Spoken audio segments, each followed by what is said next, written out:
नमस्कार, Amar Ujala the bonus में आपका बहुत बहुत स्वागत है। मैं हूं आपके साथ अभिषेक गुप्ता और आप देख रहे हैं अपना फेवरेट रियल एस्टेट से जुड़ा, प्रॉपर्टी से जुड़ा अपना favourite weekly show property junction, जिसमें प्रॉपर्टी और रियल एस्टेट से जुड़े तमाम मुद्दों को हम लोग हर वीक आपके सामने लेकर आते हैं और उसको एक्सपर्ट्स के जरिए उसको आसानी से डिकोड करके आपके सामने पेश करने की हम लोग यहाँ पर कोशिश करते हैं। आज भी बहुत बेहतरीन टॉपिक हम लोग लेकर आए हैं। आज हम बात करेंगे उस सवाल की जो हर घर खरीदने वालों के मन में है। सरकार ने जब 22 सितंबर को जीएसटी दरें घटाई थी तब कहा गया था कि घर सस्ते होंगे, लेकिन हकीकत रियलिटी क्या है, ग्राउंड लेवल पर रियलिटी उसकी क्या है। जब ये फैसला आया तब एनालॉग की रिपोर्ट में कहा गया कि घर की कंस्ट्रक्शन कॉस्ट जो है वो 3 से 5% सस्ती हो सकती है। क्या ये असर अब ग्राउंड लेवल पर दिखने लगा है या फिर घर सस्ते होने में कुछ और समय जो है वो अभी लगेगा, कुछ और लंबा इंतजार यहाँ पर करना पड़ेगा। जब पहले से ही सस्ते घरों की लॉन्चिंग कम हो गई है और बिल्डर्स लग्जरी घर पर फोकस कर रहे हैं, ऐसे में अब ग्राहकों के पास क्या ऑप्शन अवेलेबल है, अभी खरीदें या इंतजार करें? आज इसी पर करेंगे चर्चा और कई सारी बातों पर होगी चर्चा। तो चलिए एक बार देख लेते हैं कि ऑन द शो में क्या क्या है। क्या है जीएसटी कटौती की रियलिटी? पहले इस पे होगी बात कि किन चीजों पर इसका असर जो है वो दिखने लगा है या दिखेगा।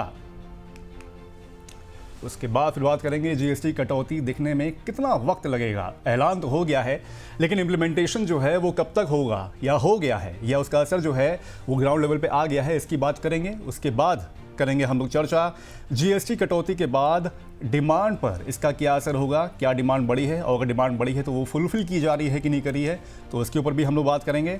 और उसके बाद फिर होगी घर अभी खरीदें या थोड़ा सा अभी इंतज़ार करना बेहतर रहेगा कि अभी जीएसटी इम्प्लीमेंटेशन हो गया है। नए खरीदारों के लिए, पुराने खरीदारों के लिए, जो एग्जिस्टिंग खरीदार हैं उनके लिए क्या ऑप्शन सही रहेगा, अभी खरीदें या इंतज़ार करें। और लास्ट में बात होगी सस्ते घरों का सपना जो है वो कब आखिर पूरा होगा। सस्ते घर, अफोर्डेबल घर, जो हर एक आम इंसान की, मिडिल मैन की एक आशा होती है कि सस्ते घर अवेलेबल हों, तो उसका जो सपना है वो कब पूरा होगा। लेकिन इससे पहले हम बात कर लेते हैं लखनऊ के ओम प्रकाश दुबे की, जिन्होंने सोचा था कि जीएसटी कटौती के बाद दिवाली पर मकान बुक करेंगे, लेकिन अभी तक कीमतों का असर दिखा नहीं है। देखिए क्या कहती है रिपोर्ट। लखनऊ के रहने वाले ओम प्रकाश दुबे कई सालों से घर खरीदने की कोशिश कर रहे हैं, लेकिन मकान की कीमतें उनकी हैसियत से मेल नहीं खा पा रही थी। 15 अगस्त पर जब पीएम मोदी ने जीएसटी में कटौती की घोषणा की तब उनकी उम्मीदें जगी। अखबारों में 3 से 5% घर सस्ते होने की खबर पढ़कर दुबे जी को उम्मीद जगी कि अब तो घर का सपना पूरा हो ही जाएगा। लेकिन दिवाली पर सस्ते घरों के इक्का दुक्का प्रोजेक्ट लॉन्च हुए, लेकिन कीमतों में कटौती कहीं नहीं दिखी। दुबे जी को विश्वास हो चला है कि उनके नसीब में किराए के घर में रहना ही लिखा है। तो दुबे जैसे कई होम बायर्स हैं जो अपना सपना पूरा करना चाहते हैं लेकिन पूरा कर नहीं पा रहे और किराए के घर से ही एक तरह से उन्हें संतोष करना पड़ रहा है। कई सारे सवाल उनके मन में हैं और कई सारे सवाल जो है दुबे जी से जुड़े कई ऐसे लोग होंगे जिनके मन में कई सारे सवाल होंगे इससे जुड़े। तो आज इन्हीं सवालों का जवाब ढूंढेंगे और इसके लिए हमारे साथ जुड़ रहे हैं प्रॉपर्टी कंसल्टेंसी ग्रुप एनालॉग के regional director and head research doctor Prashant Thakur ji. Sir, आपका इस शो में बहुत बहुत स्वागत है। सर धन्यवाद। सर, सरकार ने तो जीएसटी घटाकर घर सस्ते करने की बात तो कही थी और इसका इम्प्लीमेंटेशन भी कहा था कि 22 सितंबर से हो जाएगा। ग्राउंड रियलिटी में कीमतों का कितना सर असर हुआ है? क्योंकि आप तो पूरी एक रिसर्च यहाँ पर लेके आते हैं, हमेशा हम लोग को उससे एक तरह से इनलाइटन करते हैं। आपको सर ग्राउंड रियलिटी जो है इसकी वो क्या दिख रही है अभी? देखिए, जीएसटी कट से उम्मीदें सबको बहुत ज्यादा हैं, खास करके रियल एस्टेट सेक्टर में, कि प्राइसेस में कटौती दिखने को मिलेगी। पर हमें एक चीज समझना ये पड़ेगा कि अनलाइक अदर सेक्टर जैसे एफएमसीजी, ऑटोमोबाइल सेक्टर में, जहां पे हमने जीएसटी का इम्पैक्ट इमीडिएट देखा, रियल एस्टेट पे थोड़ा टाइम लगता है। मैं आपको इसके पीछे कुछ कारण बताऊंगा। देखिए, रियल एस्टेट में ज्यादा जो मोटा कॉस्ट होता है वो लैंड का रहता है। करीब 40 से 45% of the entire cost of construction एक डेवलपर का लैंड कॉस्ट रहता है और करीब आप मान के चलिए 30 से 35% ओवरऑल कंस्ट्रक्शन कॉस्ट रहता है। हालांकि आप देखें जो मेजर जो कंस्ट्रक्शन मटेरियल्स जो हैं, सीमेंट और स्टील, वो 28% जीएसटी स्लैब से घटकर 18% पे आ गए हैं। लेकिन इसका इमीडिएट असर अगर आपको लगेगा कि बाकी सेक्टर की तरह प्राइस कट हो जाए, वो बहुत मुश्किल है। थोड़े आने वाले समय में आपको उसका असर दिखेगा, घटे हुए प्राइस में नहीं, बल्कि प्राइस जो हम देख रहे हैं जो बहुत तेजी से पिछले 2-3 साल में भागी थी, उसमें हमने थोड़ी धीमी गति से प्राइस बढ़ना हमने देखा है, जो कि खुद में एक इंडिकेशन है कि ये जीएसटी का बेनिफिट है। अभी देख लीजिए, अगर आप पिछले साल का प्राइस एप्रिसिएशन देखें तो हाई डबल डिजिट में, और अभी आप देखें जीएसटी कट के बाद जितने भी प्रोजेक्ट्स लॉन्च हुए हैं उसमें मामूली 3 से 4% के प्राइस एप्रिसिएशन में डेवलपर्स लॉन्च कर रहे हैं, which is taking into account inflation और बाकी जो कॉस्ट बढ़ गए हैं। सबसे बड़ी दिक्कत देखिए डेवलपर को क्या आई है, जिसकी वजह से आपने देखा होगा प्राइस बढ़ गए, वो लैंड एक्विजिशन कॉस्ट बहुत बढ़ गया है। और एक और ध्यान देने वाली बात है कि ओवरऑल अप्रूवल कॉस्ट और जो टाइमलाइन है उसमें डेवलपर का करीब 15 से 20% कॉस्ट उसमें चला जाता है। तो जीएसटी कट कंस्ट्रक्शन मटेरियल्स पे तो बहुत ही वेलकम स्टेप है। जब तक हम ये अप्रूवल प्रोसेस और अवेलेबिलिटी ऑफ लैंड के इश्यू को एड्रेस नहीं करेंगे, मेरे ख्याल से प्राइजेस को कंट्रोल करना, नीचे लाना, मुझे लगता है अभी आने वाले समय में थोड़ी दिक्कत होगी। और जैसा कि आपने सही कहा अपने ओपनिंग रिमार्क में, हमने देखा है कि अफोर्डेबल हाउसिंग में काफी गिरावट आई है। इसका सबसे मेजर कारण यही रहा है कि प्राइसेस बहुत ऊपर चले गए हैं, लैंड कॉस्ट काफी ऊपर चली गई है, construction cost, overall labour cost भी काफी इंक्रीज हुई है, जिनकी वजह से हमने देखा है कि अफोर्डेबल सेगमेंट में काफी मंदी दिखी है। हालांकि अगर आप लग्जरी और टॉप सेगमेंट में देखें तो तेजी बरकरार है। सर अफोर्डेबल सेगमेंट की बात पे भी हम लोग अभी थोड़ी सी उस पर चर्चा करेंगे, लेकिन अभी सर सिंपली अगर हम लोग जीएसटी की यहाँ पर बात करें, जैसे कि एक तरह से आपकी रिपोर्ट में भी ये कहा गया था कि 3 से 5% जो है वो जो आपकी जो कंस्ट्रक्शन कॉस्ट है, कंक्रीट हो गया आपका, उसमें और भी कई सारे कंस्ट्रक्शन मटेरियल्स हो गए, वो एक तरह से यहाँ पर सस्ते होते दिख सकते हैं। फिर भी लॉन्चिंग में प्रोजेक्ट जो सर जो लॉन्च किए गए वो पहले से महंगे हैं। सर क्या ये एक तरह से बिल्डर की कोई स्ट्रैटेजी है, कोई रणनीति है, या फिर ये बाजार की एक तरह से आपको मजबूरी यहाँ पर दिख रही है कि उसकी वजह से अभी जो प्रोजेक्ट्स हैं वो पहले से ज़्यादा महंगे हो रहे हैं यहाँ पर? देखिए, इसमें मेरे ख्याल से बाजार की मजबूरी है। आपने लैंड पहले एक्वायर कर रखा है जो कि कॉस्ट हाई है, उसमें जीएसटी रिडक्शन का कोई फायदा होता नहीं है। एक डेवलपर कंस्ट्रक्शन मटेरियल कॉस्ट होते हैं, वो पहले से ही ऑर्डर प्लेस किए हुए रहते हैं, उसमें भी ज्यादा असर दिखेगा नहीं। अगर ये जो असर देखने को आएगा, वो मुझे लगता है आने वाले 3-4 क्वार्टर के बाद ही आपको दिखेगा। और जैसा कि मैंने पहले कहा कि जरूरी नहीं कि आपको इसमें प्राइस में गिरावट दिखे। ऐसा नहीं कि अगर एक डेवलपर 10,000 पर सेफ्टी में लॉन्च उसने किया था पिछले क्वार्टर, अभी आप देखेंगे कि वो 8.5 या 9 में कर रहा है बिकॉज ऑफ जीएसटी रिडक्शन। ऐसा होने वाला है नहीं। हाँ, ये हो सकता है कि जो प्राइस एप्रिसिएशन की जो गति थी वो धीमी हो जाएगी। और एक तरह से ये भी इंडिकेशन, अगर आप इन्फ्लेशन को अकाउंट करें, हालांकि इन्फ्लेशन भी अभी काफी कम हो चुका है, तो मेरे ख्याल से प्राइस एप्रिसिएशन की जो गति है उसमें धीमापन आना अपने आप में एक इंडिकेशन है कि GST cut on material cost का कुछ पॉजिटिव असर है। हालांकि लैंड कॉस्ट का नीचे आना बहुत इंपॉर्टेंट है अगर हमें ओवरऑल प्राइस रिडक्शन की अगर हमें उम्मीद है। ओवरऑल प्राइस की हम लोग उम्मीद कर सकते हैं, लेकिन यहाँ पर ऑब्वियस सी बात है कि लैंड एक्विजिशन जो कॉस्ट है वो यहाँ पर महंगी हुई दिख रही है, एक तरह से जो प्रशांत सर यहाँ पर कहते हुए दिख रहे हैं। सर क्या सरकार के टैक्स कटौती फैसले का भी फायदा यहाँ पर ग्राहकों को मिलना चाहिए था, लेकिन बिल्डर्स ने इसे अपने प्रॉफिट में बदल दिया है? क्या ऐसा सर कोई रिपोर्ट में आपकी या फिर कोई आपकी जो यहाँ पर सर्वे वगैरह हुआ उसमें ये निकल के आया है कि बिल्डर्स ने इसको एज एन प्रॉफिट में कन्वर्ट कर लिया हो? रियलिटी मार्केट में सर ट्रांसपेरेंसी क्यों नहीं है इस चीज़ को लेकर? नहीं, ये कहना गलत होगा कि इस जीएसटी कट का फायदा डेवलपर्स अपने जेब में रख रहे हैं, ऐसा बिल्कुल नहीं है। मेरे ख्याल से जीएसटी कट का जो बेनिफिट है, जैसा कि मैंने पहले कहा कि बाकी सेक्टर्स में ज्यादा आपको विजिबल दिखेगा कंपेयर टू रियल एस्टेट, क्योंकि जैसे फॉर एग्जांपल आप ऑटोमोबाइल हो गया, एफएमसीजी हो गया, या फिर आपके इलेक्ट्रॉनिक गुड्स हो गए, वहां पे बायर्स को इमीडिएट बेनिफिट मिला है जीएसटी कट का। अगर आप देखें परचेज ऑफ रियल एस्टेट में, अगर आप देखें अंडर कंस्ट्रक्शन प्रोजेक्ट आप लेते हैं, वहां पे पहले ही जीएसटी दर 5% थी और अफोर्डेबल में 1% था। तो मेरे ख्याल से overall real estate as a product पे जीएसटी रेट पहले ही काफी कम थी। डेवलपर्स बहुत टाइम से ये डिमांड कर रहे हैं कि अगर हमें इसका बेनिफिट बायर्स को देना है तो उन्हें इनपुट टैक्स क्रेडिट की बेनिफिट मिलनी चाहिए थी, जो कि नहीं मिल रही है। तो मेरे ख्याल से GST cut in construction material cost along with अगर उनको इनपुट टैक्स क्रेडिट का बेनिफिट लेने दिया जाए, तब शायद वो समय हम देख सकते हैं जहां डेवलपर्स ये रिडक्शन ऑफ कॉस्ट उनका जो है वो पास ऑन कर सकते हैं बायर्स को, और जिसकी वजह से हम एक प्राइस में हम थोड़ी नरमी देख सकते हैं। पॉसिबिलिटी है, मतलब नियर टर्म में यहाँ पर देखा जा सकता है। इनकम टैक्स क्रेडिट की जैसे बात, टैक्स क्रेडिट की जैसे यहाँ पर बात हो रही है, उसका बेनिफिट अगर लें, ऑब्वियस बात है जैसे जीएसटी कट का जो यहाँ पर एक तरह से फ़ायदा है वो यहाँ पर मिलता हुआ हमारे होम बायर्स को यहाँ पर दिख सकता है। सर हम लोग अभी अफोर्डेबल हाउसिंग की भी हम लोग बात कर रहे थे, लेकिन सस्ते घरों की सर अगर बात करें तो फिर लॉन्चिंग जो है वो उसकी ऑलरेडी घट रही है, जबकि लग्जरी प्रोजेक्ट जो हैं उसकी तरफ बिल्डर्स का यहाँ पर एक तरह से यहाँ पर ज़्यादा फोकस होता हुआ दिख रहा है। सर क्या लग रहा है कि रियल एस्टेट अब मिडिल क्लास की पहुँच से बाहर हो गया है? अफोर्डेबल घर तो सिर्फ सर अब नाम के ही हो गए हैं, क्योंकि 1 करोड़ के जो घर हैं वो एक तरह से अब छोटे घर तो ऑब्वियस बात है मिलना मुश्किल ही हो गया, फ्लैट ही अवेलेबल यहाँ पर अफोर्ड कर सकता है इंसान। आप बिल्कुल सही कह रहे हैं। कोविड के बाद हमने जो रियल एस्टेट में तेजी देखी, अनफॉर्चुनेटली वो के शेप रिकवरी थी, जहां हमने देखा अपर सेगमेंट और लग्जरी सेगमेंट ने काफी अच्छा किया, और हमने देखा कि अफोर्डेबल और बजट सेगमेंट में हमने गिरावट देखी। अनफॉर्चुनेटली लैंड कॉस्ट इतना बढ़ चुका है, और अगर आप देखें जो top strata of income generating people है, उनके इनकम में काफी इजाफा हुआ है कोविड के बाद, और कोविड के समय उनके इस ब्रैकेट ऑफ पॉपुलेशन पे ज्यादा कोई असर नहीं हुआ था। तो मेरे ख्याल से इस के शेप रिकवरी के वजह से डेवलपर्स ने भी उसी सेगमेंट पे ध्यान देना शुरू किया, और जैसा कि मैंने बताया कि कॉस्ट काफी बढ़ चुके थे, तो अफोर्डेबल सेगमेंट पे डेवलपर को प्रोडक्ट लॉन्च करना भी एक मुश्किल हो रही थी।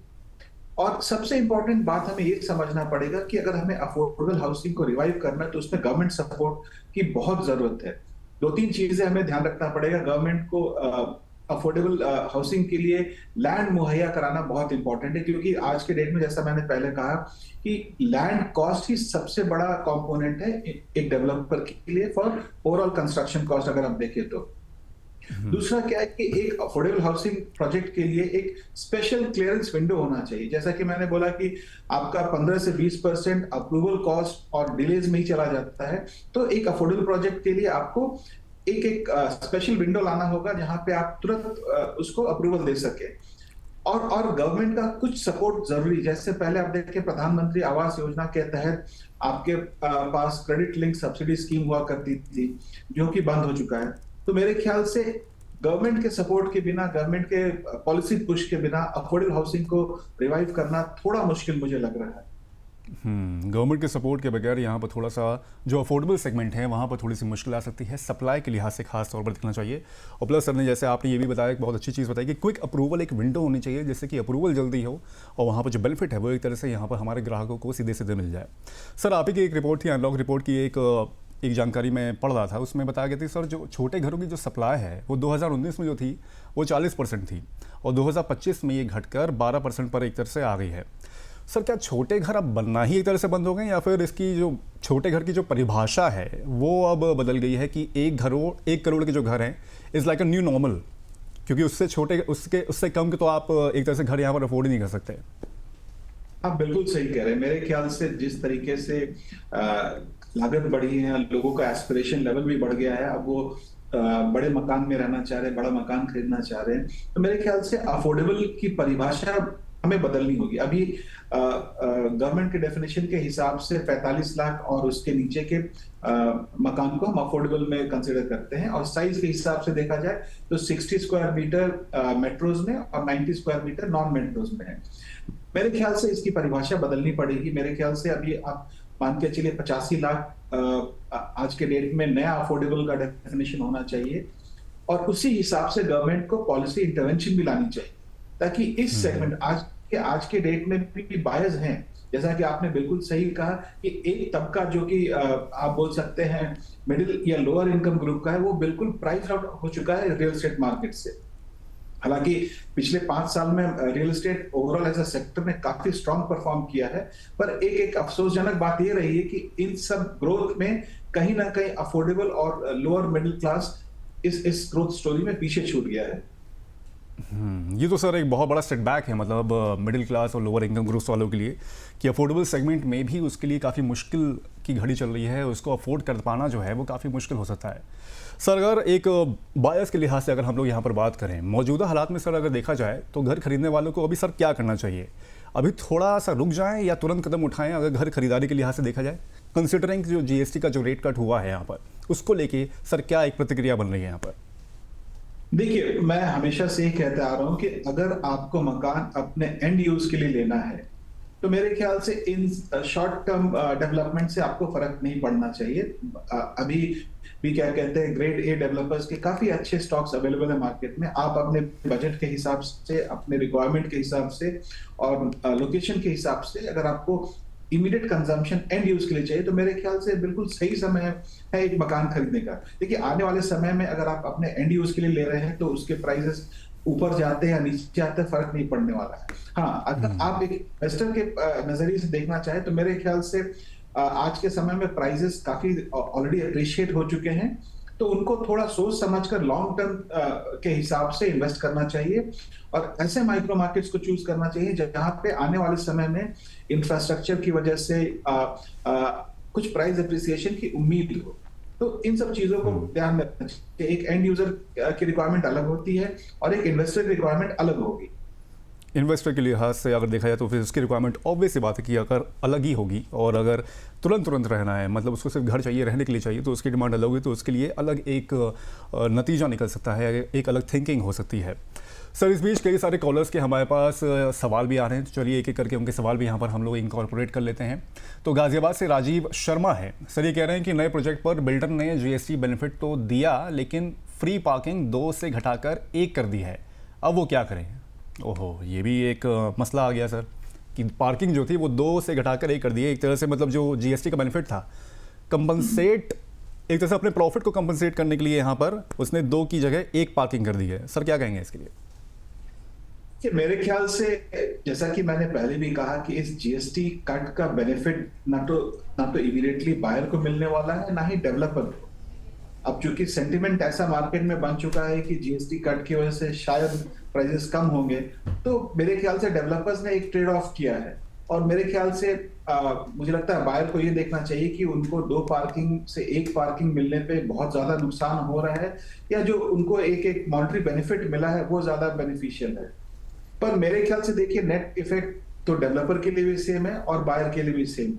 ये एक सिर्फ पोजीशनिंग है, आपके साइकोलॉजिकल क्या बोलते हैं, अर्ज को कॉम्पनसेट करने के लिए, कि आपको लग रहा था कि चलो प्राइस कट होना चाहिए जीएसटी की वजह से, तो डेवलपर ने आपको प्राइस कट देकर उसको कॉम्पनसेट कर दिया 2 से 1 पार्किंग स्पेस करने में। पर मेरे ख्याल से आप बिल्कुल ये ना सोचे कि आपके साथ कुछ चीटिंग हुई। मेरे ख्याल से एक ट्रेड ऑफ मानकर आप इसको समझिए। सर, लेकिन ये तो एक तरह से सिर्फ एक एग्जांपल है कि मतलब 2 पार्किंग से लेके 1 पार्किंग उसे कर दी है। हो सकता है कि कुछ और मतलब कई और लोग हों जो जीएसटी के एक तरह से उसमें जब आए तो फिर उनको कुछ और एमिनिटीज़ यहाँ पर एक तरह से उनकी कम कर दी गई, जो पहले जो बिल्डर देने वाला था, और कुछ एमिनिटीज़ उसने कम कर दी हैं। तो ये भी तो सर एक पारदर्शिता लाने की यहाँ पर बात कही जा सकती है फिर। देखिए, एमिनिटीज में वो कटौती नहीं कर सकता। जो एमिनिटीज उसने रेरा में अप्रूवल के समय डिक्लेयर किए थे, उसको वो एमिनिटीज तो देने ही होंगे। अगर एमिनिटीज में कटौती होती है, तब मेरे ख्याल से आप रेरा में शिकायत कर सकते हैं। पर यहाँ पे ये बात हुई कि पहले 2 पार्किंग की बात हुई थी, अभी 1 अलॉट हुआ, तो इसमें एमिनिटीज की कटौती नहीं है। हालांकि अगर बायर चाहे तो बहुत स्ट्रांगली डेवलपर को ये पॉइंट रख सकते हैं। यू नेवर नो, हो सकता है डेवलपर आपके बात से सहमत हो जाए और वो आपको 2 पार्किंग देने को तैयार भी हो जाए। बातचीत से एक बार थोड़ा सा हल निकालने की कोशिश कीजिए, वरना इतनी कोई दिक्कत नहीं है, जैसे कि सर यहाँ पर सुझाव देते हुए यहाँ पर दिख रहे हैं।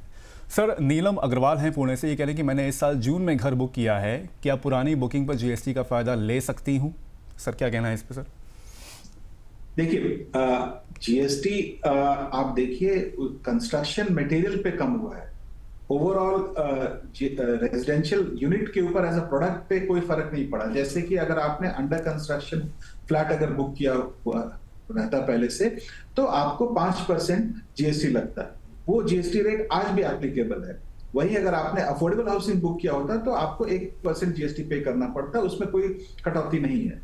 हाँ, अभी क्या हुआ है कि स्टील, सीमेंट, इन सब कंस्ट्रक्शन मटेरियल्स पे जीएसटी की कटौती हुई है, जिसका मुझे लगता है बेनिफिट अभी डेवलपर को इमीडिएटली नहीं मिलेगा, क्योंकि उसने ये सारा मटेरियल पहले से ले रखा होगा। कंस्ट्रक्शन की स्टेज पे, मान लीजिए अगर कंस्ट्रक्शन ऑलरेडी कंप्लीट होने को जा रहा है, तब शायद उसको खुद को ये बेनिफिट नहीं मिल पाएगा, जो कि उसके मटेरियल कॉस्ट में कमी आई है। तो मेरे ख्याल से इस सिनेरियो में डेवलपर से ये उम्मीद करना कि आपको वो कुछ बेनिफिट दे, मेरे ख्याल से ये संभव नहीं होगा। मतलब इसका सर निष्कर्ष निकाले जो एग्जिस्टिंग बायर्स हैं जिन्होंने ऑलरेडी पैसा लगा दिया है तो उनके लिए कोई बेनिफिट यहाँ पर इस तरह से नहीं मिलेगा, एम आई राइट? जी हाँ। ओके। बेंगलुरु से सुरेश नायक कह रहे हैं कि क्या लग्जरी घरों पर भी टैक्स कटौती का असर पड़ता है? सर क्या कहना है इस पर सर? देखिए, आने वाले कुछ सालों में मुझे लगता है लग्जरी प्रोजेक्ट्स में आपको कंस्ट्रक्शन कॉस्ट में रिडक्शन जरूर दिखेगा, क्योंकि जो इम्पैक्ट ऑफ जीएसटी कट है लग्जरी प्रोजेक्ट्स में ज्यादा दिखेंगे। फॉर एग्जांपल, जहां पे मार्बल, हाई एंड मार्बल और हाई एंड सैनिटरी वेयर्स है, उसमें हमने देखा है कि 28 से 18% का जीएसटी दर रिडक्शन हुआ है। अब ये डिपेंड करता है, आने वाले समय में हमें ये देखना पड़ेगा कि इसमें डेवलपर कितना प्राइस में कट करके बायर को पास ऑन करता है। पर जैसा कि मैंने कहा कि इसका इफेक्ट दिखने में अभी हमें 3 से 4 क्वार्टर लगेंगे। और अगर आपने देखा होगा फेस्टिव सीजन में और अभी लास्ट के 1-2 महीने में डेवलपर्स ने काफी स्कीम्स और आपके अलग सॉफ्ट डिस्काउंट्स ऑफर करना शुरू कर दिए। वो प्राइस कट नहीं करेंगे, पर आपने देखा होगा कि अगर आप बुक करते हैं तो कुछ उन्होंने स्कीम दे रखा है 10-20 के हिसाब से, या फिर वो कुछ आपको एक फ्री मॉड्यूलर किचन, इस तरह के कुछ सॉफ्ट डिस्काउंट आपको प्रोवाइड करे। तो मेरे ख्याल से एक अपने आप में ये एक डिस्काउंट है। अगर आप ये उम्मीद कर रहे हैं कि एक प्राइस रिडक्शन एब्सोल्यूट टर्म में अगर डेवलपर भी ऑफर करे, तो मेरे ख्याल से ये थोड़ी मुश्किल है अभी। एब्सोल्यूट टर्म्स में अगर कोई ऑफर मिल रहा है तो वो थोड़ा सा डेवलपर की ओर से आप उम्मीद ना करें तो ज़्यादा बेहतर होगा, जैसे कि सर यहाँ पर बोलते हुए देख रहे हैं। चलिए सर, आपसे चर्चा हम लोग यहाँ पर जारी रखेंगे, लेकिन इससे पहले हम लोग अपने दर्शकों को ये बता देते हैं कि वो अपने सवाल जो हैं वो हम लोग से यहाँ पर कैसे पूछ सकते हैं। तो आप YouTube पे तो हम लोग कमेंट करके भेजते ही हैं, अपने सवाल यहाँ पर देते ही हैं। उसके अलावा हमारा WhatsApp नंबर भी है, यहाँ पर जाकर आप अपने सवाल जो हैं वो यहाँ पर लिख के हम लोग को भेज सकते हैं। PROP prop, P capital ROP, ये प्रॉपर्टी का इनिशियल है, इसको लिखिए। उसके बाद स्पेस देकर अपने सवाल जो हैं वो यहाँ पर आप लिखिए और उसके बाद आप 9354027995 पर हम लोग को भेज सकते हैं और उसको कोशिश करेंगे कि इन सभी सवालों को जो आप भेजेंगे उनको हम लोग अपने शो में, अगले शो में इंकॉर्पोरेट करें और एक्सपर्ट्स की मदद से उन सवालों के जवाब आपके लिए हम लोग लेकर आए। चलिए, ये बात हो गई और उसके बाद हम लोग यहाँ पर चलते हैं अंजलि के पास, जो कि बताएंगी कि जो कच्चे माल पर जो जीएसटी है उस पर कितना असर आया है, पहले कितना था और अभी कितना हो गया है। Over to you Anjali. बहुत शुक्रिया अभिषेक। और देखिए, अगर आप घर खरीदने की सोच रहे हैं, इन्वेस्टमेंट अगर आप करने की सोच रहे हैं, चाहे वो फ्लैट हो गया या अगर आपके पास ऑलरेडी कोई प्लॉट है उस पर आप अपना खुद का घर बनाने की सोच रहे हैं, मकान बनाने की सोच रहे हैं, तो ये आपको पता होना चाहिए कि पहले जो जीएसटी की दरें थी कच्चे माल पर, रॉ मटेरियल पर, वो कितनी थी, अब कितना बदलाव आया है 22 सितंबर के बाद से। चूंकि उस दौरान हमने देखा था कि कैसे गवर्नमेंट की ओर से जीएसटी रिफॉर्म हुआ था, बदलाव हुआ था, जीएसटी जो है वो कम कर दी गई थी। अब रॉ मटेरियल पर जीएसटी कितनी कम हुई है वो हम जान लेते हैं। देखिए, सीमेंट और रेडी मिक्स कंक्रीट पर जीएसटी पहले 28% थी, लेकिन उसके बाद जब जीएसटी रिफॉर्म हुआ तो ये 18% हो गई।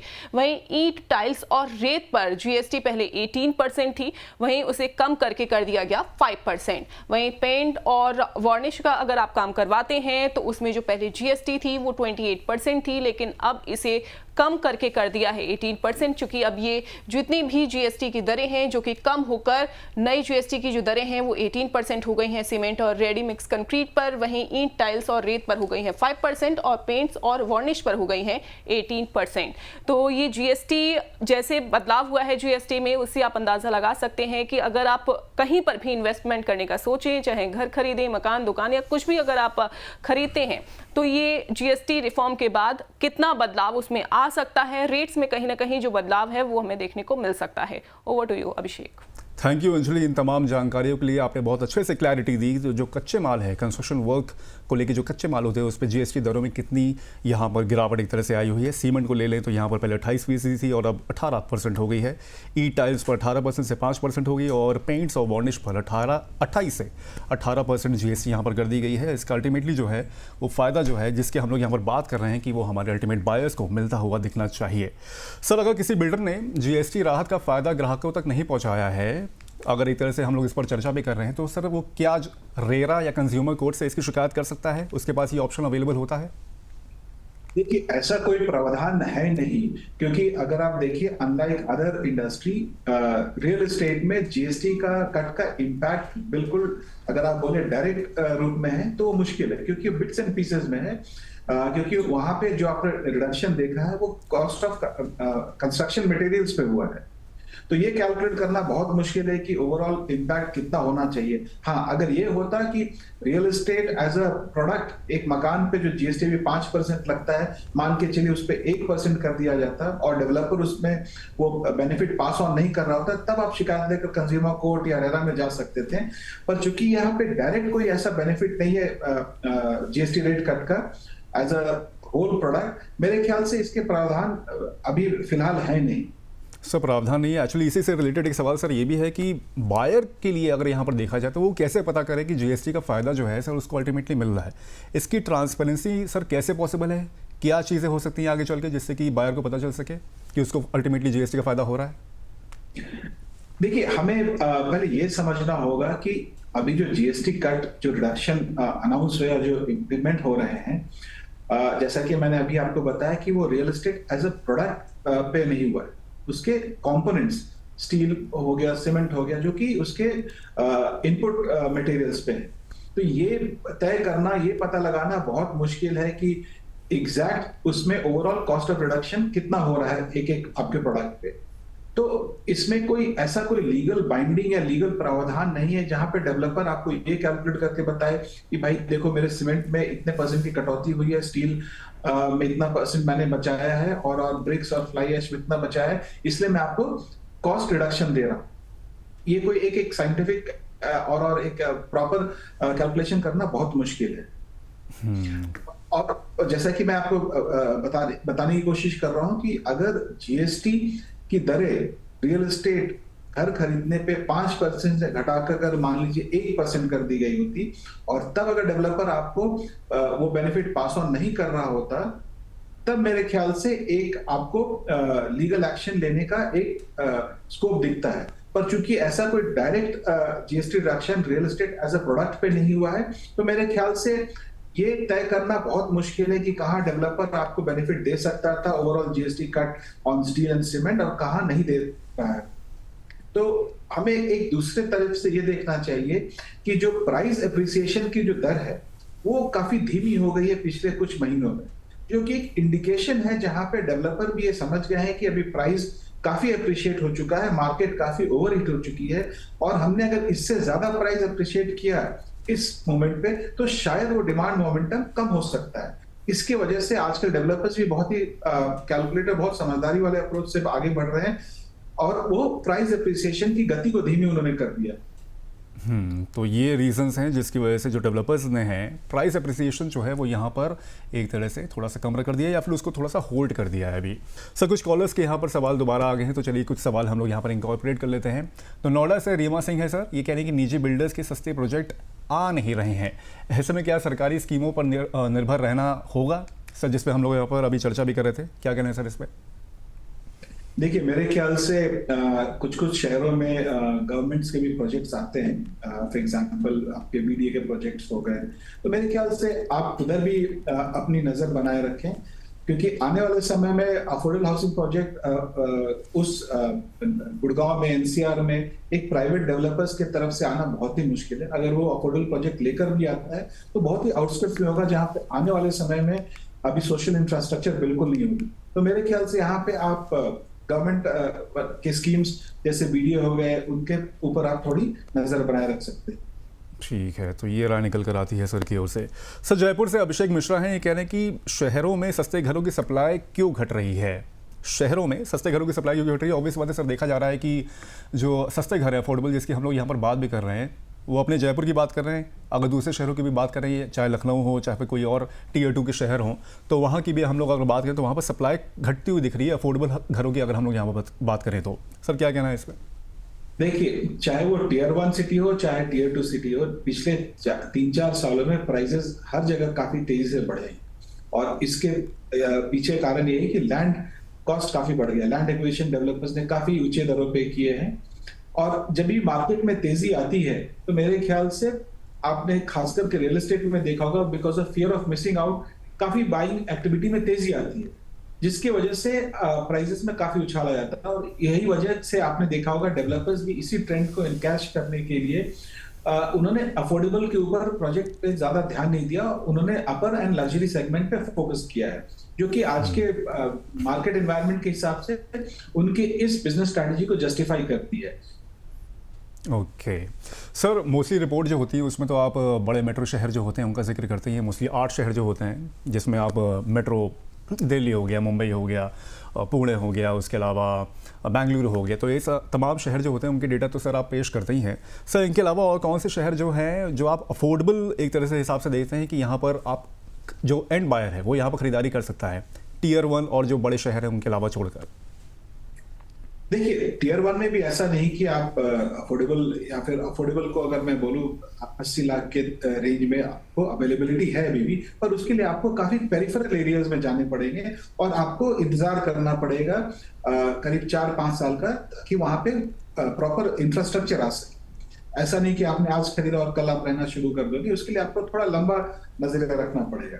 अगर हम Tier 2 सिटीज की बात करें तो आप देख लीजिए जयपुर, लखनऊ, अहमदाबाद, इन सब शहरों में अभी भी Tier 1 के मुकाबले घर मैं बोलूंगा काफी पहुंच के अंदर है, तो आप इन शहरों में फोकस कर सकते हैं। और अभी आज के दिनों में हुआ क्या है कि because of increased focus on infrastructure, आप देखेंगे ये सारे Tier 2 cities airport, rail network, road network से काफी अच्छे से कनेक्टेड है। वहां पे आप देखें काफी कमर्शियल एक्टिविटीज बढ़ रही हैं, खास करके अगर आप बात करें वेयर हाउसिंग लीजिंग की, तो मेरे ख्याल से आने वाले शहर टाइम में Tier 2 सिटीज में भी आप काफी ग्रोथ देखेंगे। तो मेरे ख्याल से बिल्कुल अच्छा समय होगा कि जिन लोगों ने Tier 1 में इन्वेस्टमेंट पॉइंट ऑफ व्यू से ये बूम मिस कर दिया है, तो मेरे ख्याल से लंबा समय का अगर आपका हॉरिजन हो तो आप Tier 2, Tier 3 सिटीज में भी देख सकते हैं इन्वेस्टमेंट के नजरिए से।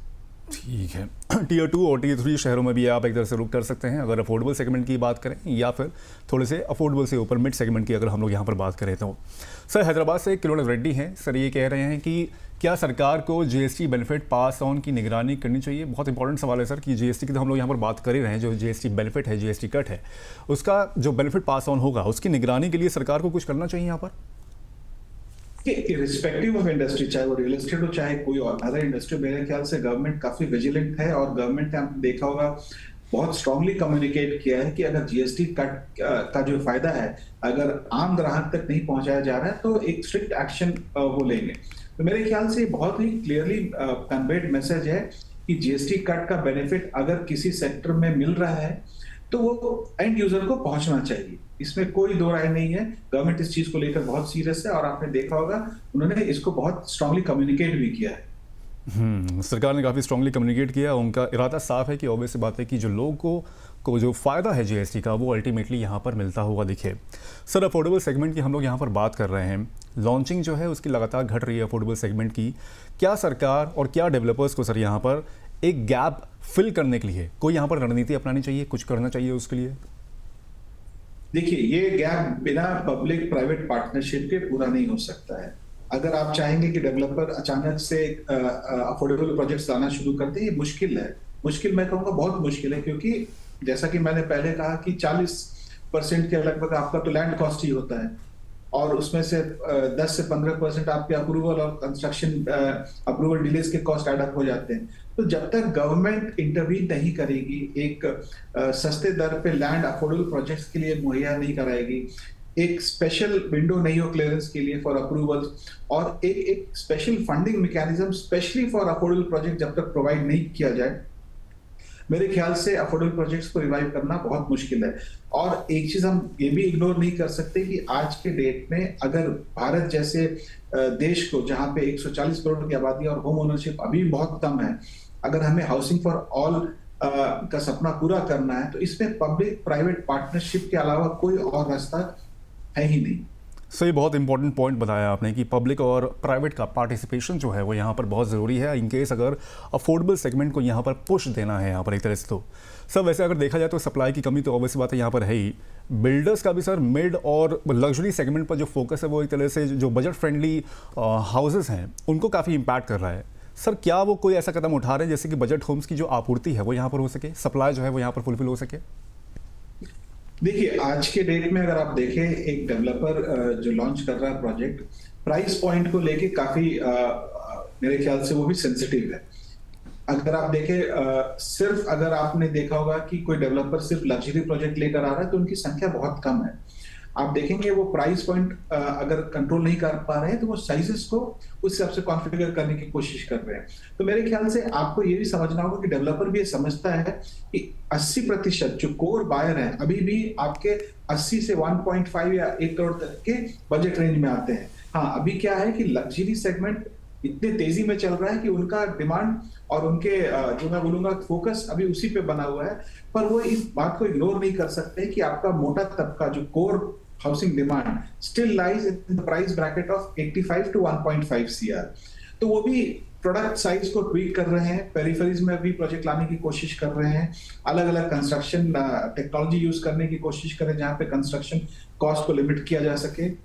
तो मेरे ख्याल से आने वाले समय में आपने देखा होगा कि अभी कुछ प्राइस एप्रिसिएशन में हमने गति में धीमापन देखा है और आने वाले समय में ये स्टैग्नेशन आपको दिखेगा, नॉट इन टर्म्स ऑफ कि प्राइस आप नीचे गिरते हुए देखेंगे, पर जहां हमने देखा है कि पिछले 4-5 सालों में डबल डिजिट में प्राइस एप्रिशिएट हो रहा था, आप देखेंगे 3 से 5% प्राइस एप्रिशिएट हो रहा है। तो मेरे ख्याल से आने वाले समय के लिए अच्छा इंडिकेशन है, मार्केट स्टेबलाइज होगा।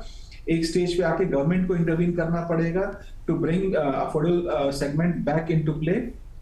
और जैसा कि मैंने पहले कहा कि अगर हमें ओवरऑल हाउसिंग फॉर ऑल की डिमांड मीट करनी है, private public partnership is the way to go forward. Private public partnership mostly emphasis जो है वो यहाँ पर हो रहा है, उसको यहाँ पर जो है यहाँ पर एक तरह से कंसिडर करना चाहिए, जिससे कि जो अफोर्डेबिलिटी का सेगमेंट है वो यहाँ पर उसकी जो सप्लाई है वो पूरी यहाँ पर हो सके। सर सरकार तो ये लेकिन सर यहाँ पर लगातार प्रचार कर रही है कि सबका घर हो एक तरह से और सबको अफोर्डेबल हाउस यहाँ पर मिले, लेकिन अगर यहाँ पर सर हम लोग EMI और लोन्स की अगर हम लोग बात करते हैं तो EMI चाहे ले लीजिए चाहे डाउन पेमेंट ले लीजिए, दोनों ही लगातार यहाँ पर बढ़ रहे हैं।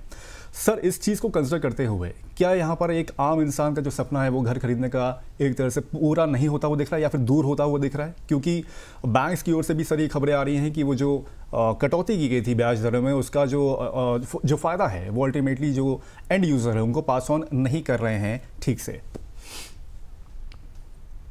देखिए, मैं इस बात से पूरी तरह सहमत नहीं हूँ। बैंक्स ने ब्याज दर की जो कटौती हुई है मुझे लगता है उसको पास ऑन किया है, और मैं दूसरे पार्ट आपके जो सवाल है उससे मैं थोड़ा अग्री भी करता हूँ कि आज के डेट में अगर देखा जाए अफोर्डेबिलिटी थोड़ी इश्यू बनते जा रही है, specially middle and lower middle income group के लिए। तो मेरे ख्याल से अगर आप देखें हाउसिंग फॉर ऑल का जो नारा जो सरकार ने दिया था, कहीं ना कहीं उसको लेकर सरकार काफी सीरियस है। और आप देखेंगे उन्होंने जो हाउसिंग फॉर ऑल या फिर प्रधानमंत्री आवास योजना के लिए उन्होंने एलोकेशन भी काफी बढ़ाया है। हाँ, इसमें अभी और बहुत काम करना बाकी है, और अगर आप देखें अगर प्राइवेट डेवलपर्स को इसमें पार्टिसिपेट करने के लिए एनकरेज करना है तो आपको जो प्रधानमंत्री आवास योजना के तहत जो भी टैक्स ब्रेक और टैक्स बेनिफिट मिला हुआ था डेवलपर्स को ऑन अफोर्डेबल हाउसिंग, और प्लस जो credit link subsidy scheme buyers के लिए भी था, उन चीजों को वापस लाना पड़ेगा। पर मैं आपके बात से थोड़ा सहमत हूं कि अभी आज के समय में अगर आप देखें एक लो इनकम ग्रुप के लिए थोड़ी सी दिक्कतें दिख रही है मुझे, उनको खुद का घर का सपना जो ओन करने के लिए। पर इसका सोल्यूशन वही है, प्राइवेट पब्लिक पार्टनरशिप, गवर्नमेंट की पॉलिसी इंटरवेंशन, जो कि मुझे लगता है कि आने वाले समय में it is going to happen. Sir एक एग्जाम्पल के तौर पे एक रखना चाहता हूँ, उसके बाद एक सवाल मेरा रहेगा। मान लीजिए सर कि कोई निवेशक या होम बायर्स इसको यहाँ पर कह लें, जिन्होंने अभी घर खरीदा था, मतलब बुकिंग कर ली है आपकी साल 2025 में ही, लेकिन पोजीशन जो है वो साल 2026 में या 2027 में उसको मिलने वाला है। इस GST कट का जो बेनिफिट है वो उस तरह के निवेशक को मिलेगा, प्लस दूसरी चीज़ सर ये कि जो इसका जो बेनिफिट है अल्टीमेटली जो इम्प्लीमेंटेशन है उसकी उम्मीद हम लोग कब कर सकते हैं? 2026 के एंड तक इसकी क्लैरिटी और आ जाएगी?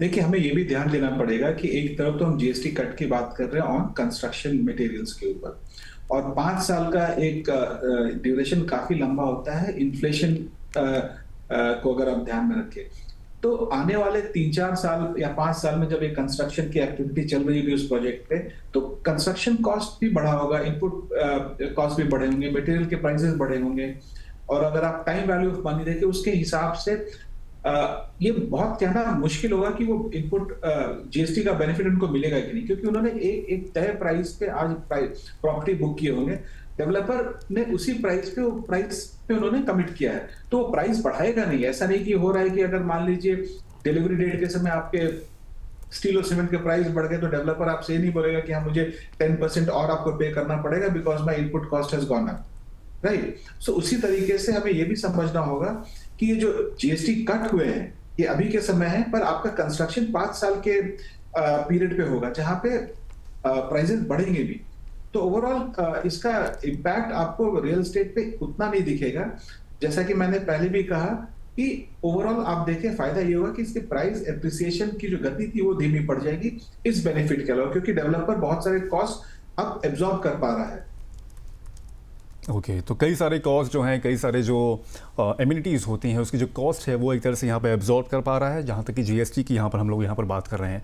सर आज आपने समय निकाला और बहुत तमाम जानकारी यहाँ पर जीएसटी को लेकर दी। तमाम लोग की यहाँ पर एक तरह से जो कन्फ्यूजन होगा, ख़ास तौर पे नए जो हमारे ग्राहक होंगे या जो नए बिल्डर्स होंगे या फिर एग्जिस्टिंग जो यहाँ पर होम बायर्स होंगे, उनको लेकर जीएसटी को लेकर काफ़ी क्लैरिटी मिल गई है और काफ़ी खूबसूरती के साथ सर आपने इसको एक तरह से रखा जिससे कि जनता हमारी यहाँ पर थोड़ी सी और अवेयर होगी। उसके बाद मेरे ख्याल से अपने जो डिसीजंस होगी अपने घर खरीदने को लेकर उसको काफ़ी क्लैरिटी यहाँ पर मिल गई होगी। सर आज आपने टाइम दिया इसके लिए बहुत बहुत धन्यवाद सर आपका।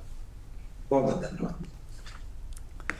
तो जीएसटी रियायतों की बारिश हुई ज़रूर है, लेकिन घरों की कीमत रूपी धूप में वो सूख सी गई है। आम ग्राहकों के लिए राहत कब और कैसे मिलेगी, यही बड़ा सवाल है। अगली बार प्रॉपर्टी जंक्शन में फिर मिलेंगे एक नए मुद्दे और एक नए नज़रिए के साथ। तब तक सोचिए ज़रा, जीएसटी का फ़ायदा किसे मिला, आपको या बिल्डर को। तब तक के लिए मुझे दीजिए इजाज़त। नमस्कार।